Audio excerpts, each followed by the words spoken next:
elas normalmente se deixam levar pela pressão. Elas normalmente se deixam dominar por um sentimento de derrota constante e vivem uma vida mórbida, sem graça, sem sentido, sem carinho, sem amor pela própria vida.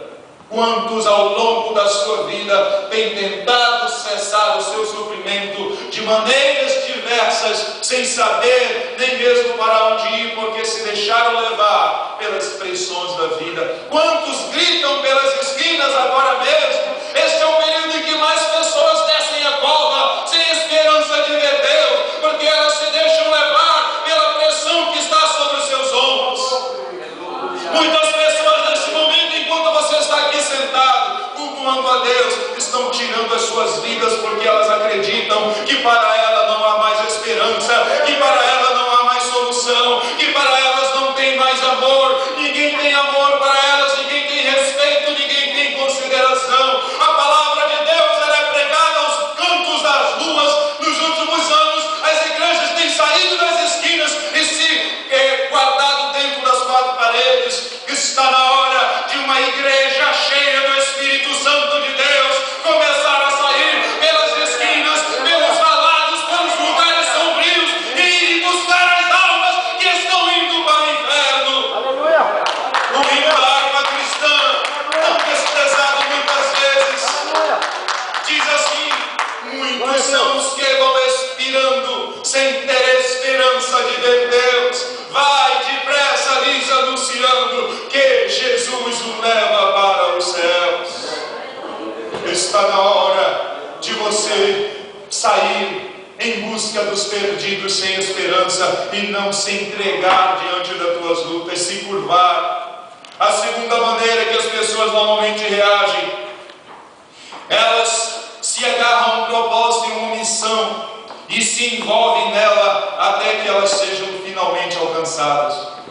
Queridos, a maioria das pessoas que fazem a diferença nesta sociedade, neste mundo, elas se agarraram a um propósito.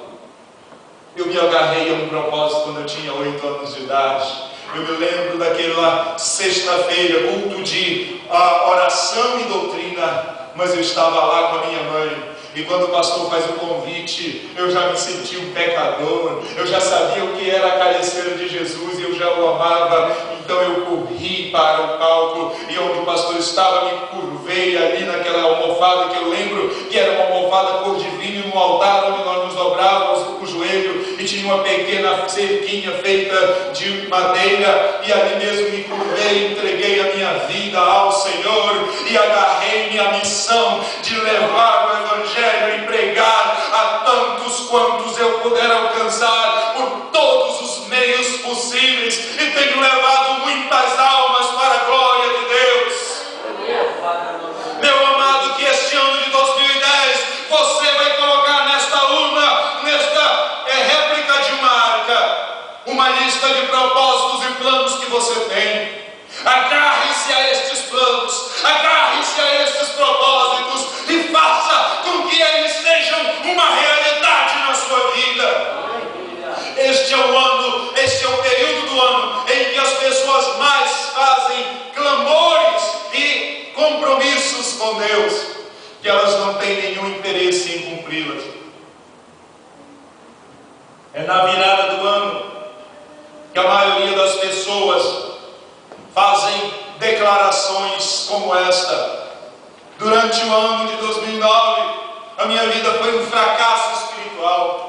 Eu não orei o suficiente, eu não preguei o suficiente, eu não li a Bíblia toda este ano, eu não consegui nem sequer estudar ou ler um livro, eu não consegui nem sequer ganhar uma alma para Jesus. Mas este ano de 2010 vai ser o meu ano. E ainda diz assim: Senhor, se tu me abençoares em 2010, eu vou ofertar mais na tua casa, eu vou dar o meu dízimo fielmente, eu vou sair pelas esquinas e vou evangelizar. Outros dizem: eu vou ser membro do círculo de oração. Outros dizem: eu vou ajudar mais, eu vou ajudar na cozinha, eu vou limpar a igreja.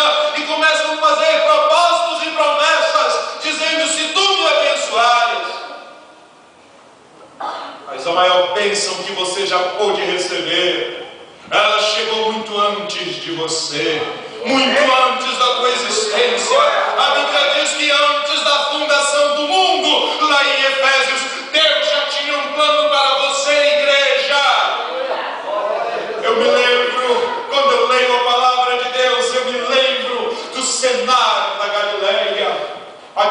as águas caindo nas suas margens. De repente, um homem começa a andar, e nós vemos ele se aproximando de alguns pescadores que estavam ali, e diz: segue-me.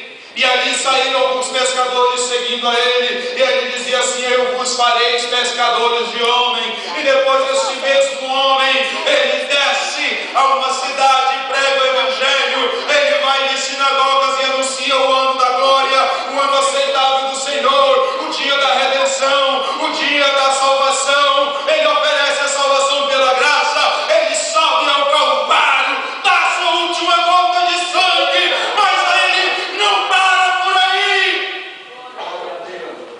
Ainda quando todos pensam que ele tinha se acabado, que ele estava morto, levam-no para uma sepultura e o colocam ali, e até mesmo acham que estão fazendo um grande favor.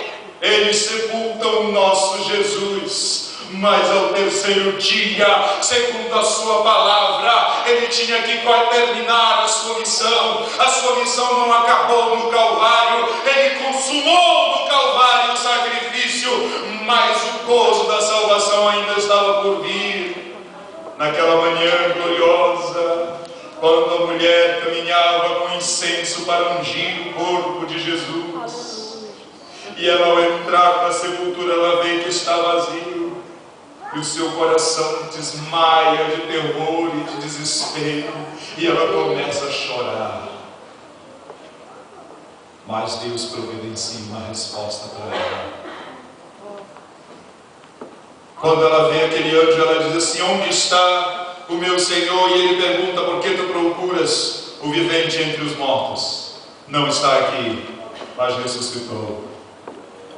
Ele não está aqui, ele ressuscitou. Este é o maior presente que você precisa. Esta é a maior providência que você precisa. O próprio Filho de Deus, ele deu sua vida, mas ele não ficou morto, ele não ficou caído diante das suas provas e dificuldades, ele não ficou prostrado diante das suas circunstâncias, mas ele ressuscitou e vive e reina para sempre. E ele está aqui esta noite para fortalecer o teu ânimo e te dizer: não desista, não desista. Eu venci o mundo e você vencerá. Aleluia! A vitória aberta, há um caminho aberto esperando por você.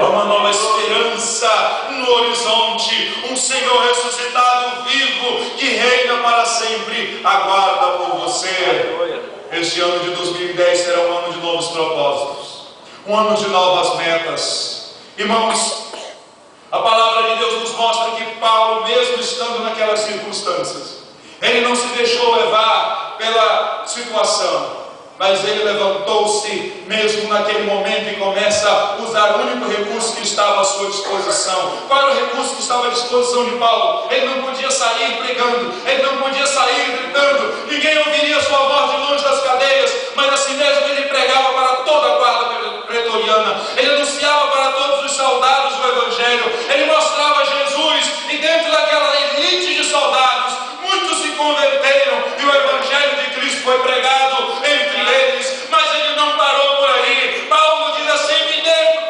papel e caneta, ou papiro e tinta, e ele começa a escrever. O seu propósito é animar os irmãos, o seu propósito é estimular a igreja do Senhor, o seu propósito é fazê-los prosseguir inabaláveis até o dia de Cristo.